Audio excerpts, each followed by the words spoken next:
Wrapping up the weekend here on Chair Shot Rally. You can go to youtube.com/CSR Wrestling. Maybe you're watching us there. Maybe you're over on the WrestleZone channel. Maybe you're on WrestleZone.com. Find us anywhere. Eisenberg LeBar. Let's kick it off here on this segment with the only thing we're going to talk about in this segment, because there's only room for one topic, and that is Brock Lesnar. I'm sorry? One more time? Brock! Come on.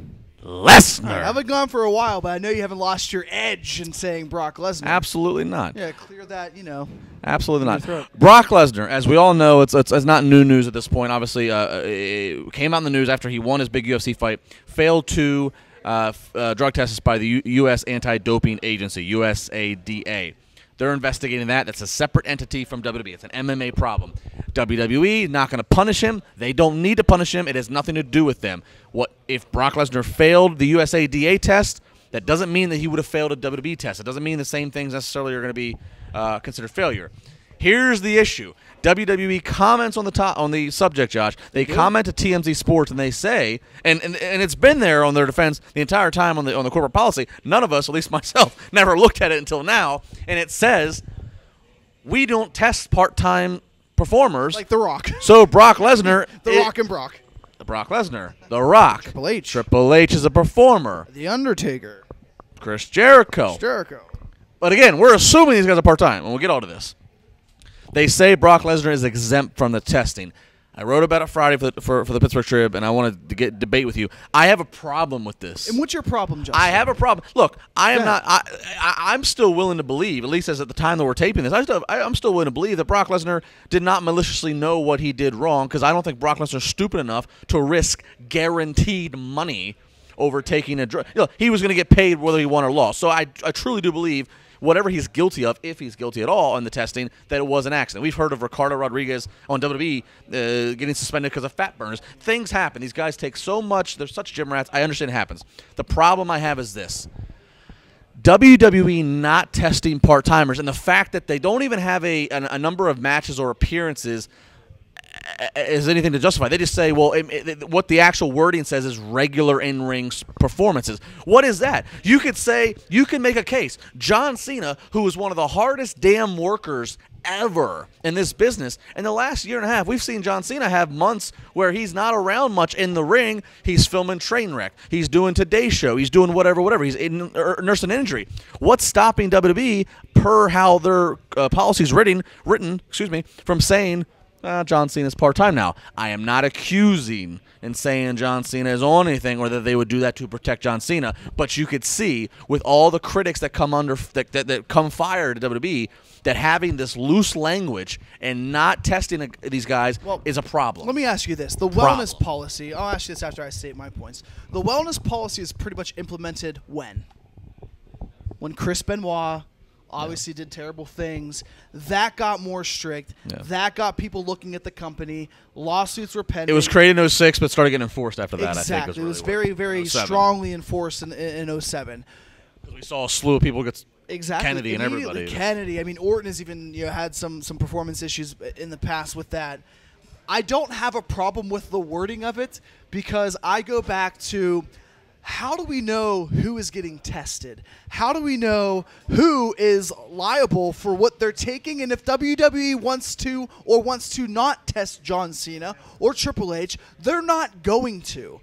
WWE is at a point right now. They're not the NFL where they have to test people, or baseball where they have to test people continuously. They're not UFC where they have to do that. They should, but they're not going to. And because they can get away with it, they're not going to enhance a certain set of rules. But what a bad thing you leave open here. It's a bad thing you leave open, but they have in writing, and Vince is a very smart guy, let's be honest here. He's a guy that he'll say they're subjected to testing policies, this, and this, but you get into finer detail. Well, maybe this guy's not subject to testing. Okay, well, maybe this guy's not subject to testing. That covers Vince from anything that could go wrong. And I understand that a lot of people are going to say, that's not right. And I understand that that's not right, but this is not sports. This isn't the NFL or UFC. This isn't real. You're right. Okay?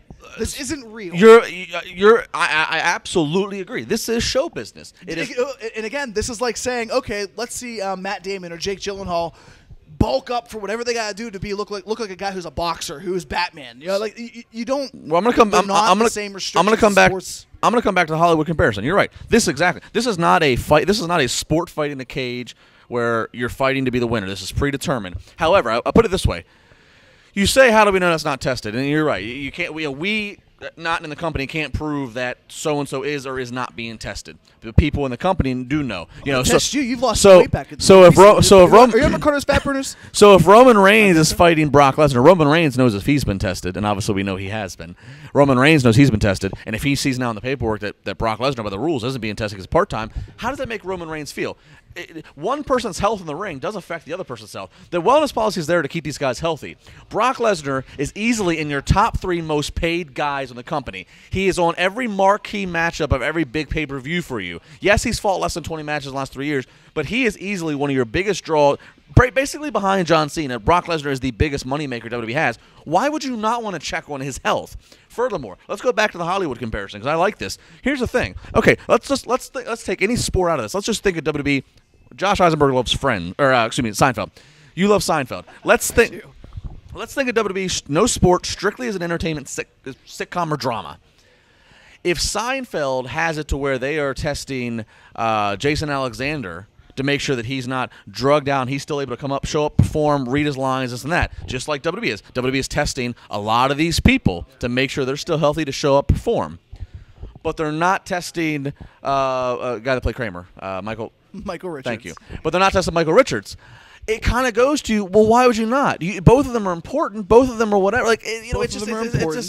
Both of them are money makers. Both of them are needed for the company to succeed and to create income, revenue for these guys. So I understand from your perspective there, but think of it like this. They're not testing Charlie Sheen, your boy from 2.5 Men, who's obviously coked out of his damn mind for 4 years. The difference is 2.5 Men wasn't testing anybody. WWE's testing most people.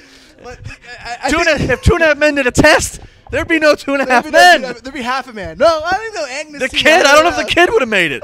The kid was so pissed off, the kid would have been strung out. I just think whenever you look at WWE as a whole product, you see it's sports entertainment, and I understand there's exceptions to every rule. You know, you're going to have guys who are above the law, who are above the testing policies. Not that I'm saying it's right, but I understand it. I understand that WWE, especially right now at this point, WWE has Brock Lesnar slated for SummerSlam. Days later, it comes out where Brock Lesnar has been tested for performance-enhancing drugs and failed those tests by the United States Anti-Doping Agency. Do you really think that WWE was going to say, you know what, we're going to abide by that testing policy that was not under umbrella? No. I started this off. I started this off. The USADA, WWE should not do anything. So what should they do? What should WWE do? It's the problem of the wording. It's the wording. Here's the thing. The wording's been there for a while. What the problem is, I can't quite believe that the WWE actually made a comment to TMZ Sports. The fact that now WWE has brought everybody's attention, mine included, and made me go in and I read all 18 articles of this damn testing policy, and I went, WTF? Are you serious? That now that they've highlighted the fact that this is how vague language they have. Article 17 says. How does this surprise you, though? I'm not saying I'm necessarily surprised, but this is professional wrestling. This is sports entertainment. As a fan of WWE and as a person who's a large part of my career, I pay my bills off of being able to talk about WWE. Thank you, guys. As all those things considered, my friendly advice is, fix the wording. Article 17 was about how part-timers are exempt. Article 18, the last article, is about it's subject to change. You better subject to change it, because here's the thing. There are so many critics out there of WWE, and this loose language and the fact that you could all of a sudden change somebody to part-time so you could avoid them from being drug tested, this gives off, given the stereotypes and history in this business, this gives off the feeling of, don't give out tests you don't want the results for. That's what this gives out their feeling of. I'm just saying, I don't like it. I don't like that this puts WWE under fire, but that's what it does. Does it put them under fire, though? Yes, it does. Right now? Yes, it does. You tell TMZ Sports, and everybody's already looking at Brock Lesnar. Brock Lesnar walks into a UFC. I'm not watching Brock Lesnar fake fight. Brock Lesnar walks into a UFC weigh-in. The guy who's on steroids fake fight. He looks ridiculous, and you already think the guy looks roided out, and now you look at a drug test that says, "Oh, we ain't testing him." Speaking of roided out, look at you. You look good. I look good. I look good. Bulging out of the shirt. Let's figure this out. Calm down, Hannah. All right, here we go. Wrapping up the weekend at Josh Eisman at Justin LeVar. Relax, Daddy. At Ranella. Look at him. He goes, but, Daddy, Daddy, Hey, relax. I got the nurturing Daddy, in me. relax. Hey, that's sexy. You are a daddy. It's sexy. It's I'll do the new day shake right Do you now. have the dad bod I'll too? do the new Yeah, shake. you Oh, ain't no do. dad. You said I'm bulging. This ain't new man. dad bod. I've had a I'm six-pack, bulging. but I haven't had a keg in quite some no, time. this ain't a dad bod. This is you said. I'm looking good. Chair Shot Reality. Look at this. Sit down. Nobody wants to. WrestleZone.com. We'll see you next week.